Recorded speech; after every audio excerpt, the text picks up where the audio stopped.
Many regions still sell unpackaged milk, which often lacks proper hygiene standards. This informal distribution also results in the absence of branding and consumer trust.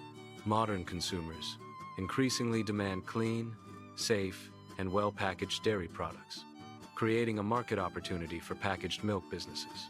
Begin by establishing a small dairy farm with a limited number of cows or buffaloes.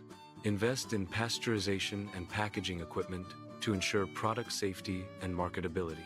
Expand the product line to include flavored milk, yogurt, or desi ghee to increase profit margins.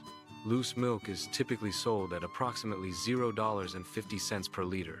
Branded milk is generally priced between $1 and $1.50 per liter. A daily production of 20 liters can yield monthly earnings of $500, $700, demonstrating scalability for increased profit.